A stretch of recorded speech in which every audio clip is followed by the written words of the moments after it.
I left El Salvador when I was around like 5 or 6 years old. And when we came here, the first state that we came to was Idaho. And there's this huge difference just in almost every category. So I did have a lot of good influences growing up, but I didn't really have any role models when it came to higher education. Especially in my field, computer science, you don't see a lot of Latino engineers, or you don't see a lot of Latino Mark Zuckerbergs or Steve Jobs. So after high school, I decided that I really was going to go to college, and I applied for FAFSA, which is financial aid for students provided by the federal government. And I believe that with DACA, I could qualify for FAFSA. And I didn't really have any money of my own. I wasn't working at the time, and my parents didn't have any money saved up. So when we did FAFSA, we did application, and everything went smoothly. We qualified for a good amount of money that would have allowed me to study here for the first year. And then midway through the summer, like a couple of weeks before school begins, I get mails from the university saying that my FAFSA application, there's something wrong with it, that there's some numbers are off and they just want me to redo it so that they can give me the money. So I asked for some help, and it turns out that I couldn't qualify for FAFSA because I was not a resident or a citizen. And it was a huge shock for me, and I remember it was I just struggled a lot because here I was a couple of weeks off from school. I had zero money saved up. My parents had no money to give me at all. I mean, they just couldn't, we were in a pretty tough financial situation there. But I remember very vividly, it was 3 days before school began, zero money in the bank. And I just thought to myself, I kind of accepted it. I was like, well, you know, I guess I might not be able to go to school this semester.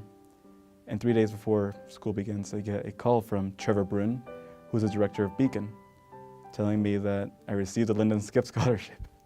And that was probably one of the greatest moments of my life. I was just very humbling, just like this divine intervention of being in a place where I had zero chance of getting into college and just suddenly having all the funds available to go my first year.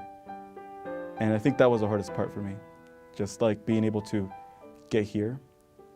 And I have to say, it was a very stressful time. It really tested a lot of things about me. I was super close to just quitting, and I'm really thankful that I didn't. To be honest, what made me confident enough to pursue higher education would have to be just my parents and all those people who pushed me to pursue my dreams. I really didn't picture myself going into college, and it was actually a really humbling experience once I was accepted and was able to get in. But when I was in high school, I didn't really have a vision of going into higher ed. And it's not something that they really push for young Latino males. They don't really expect them to go to college. But I came across individuals that just really wanted to see me succeed, and that really helped change a lot of perceptions I had about college. And it was just really inspiring to see that the images in my head, the scary images of like mean professors and all that, didn't really exist.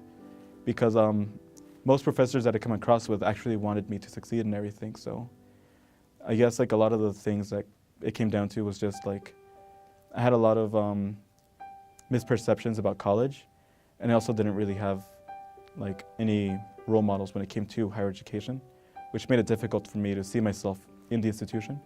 But once I came here, like my viewpoint just radically shifted.